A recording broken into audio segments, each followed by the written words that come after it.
bit of news that came out today about Rupert Lowe. It says here that he failed to block a parliamentary watchdog probe into his conduct. The High Court dismissed the bid, clearing it to proceed despite claims it may likely terminate Lowe's political career, which I think is a little bit big in terms of a headline, but I don't think that's necessarily true because people have come back from worse, believe me, or what we've seen in America and here in the UK too.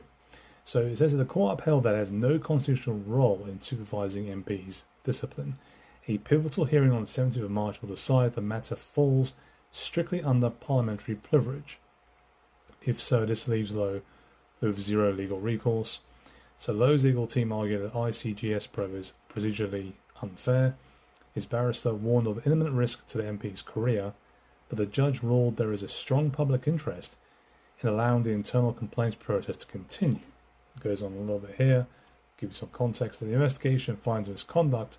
Lowe faces suspension from Commons. A 10-day ban triggers an instant recall petition, which is not unusual.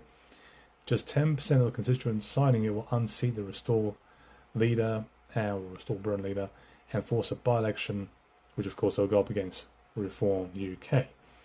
So he comes as an independent, and this happened after he was suspended from Reform UK last year.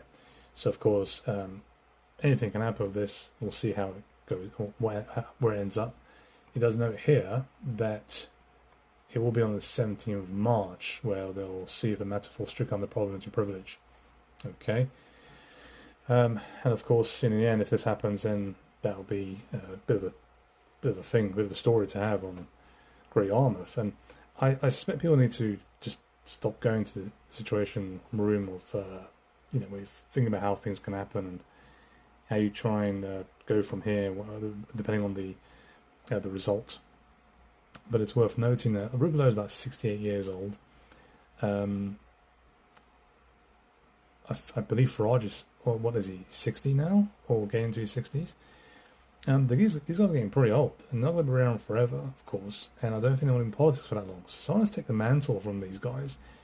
So as much as Restore Britain will have a problem if Rupert Lowe suspended and doesn't end up winning his seat in a by-election, which, again, we're thinking a bit too far ahead here, Reform will find themselves in a similar position about who they should potentially go to in terms of post-Farage era. And don't think it's anybody. I like this person, they sound really good, I've got all these great nice tweets, and they do these great 2-minute videos. Farage's been around for a long, long time, a lot of experience.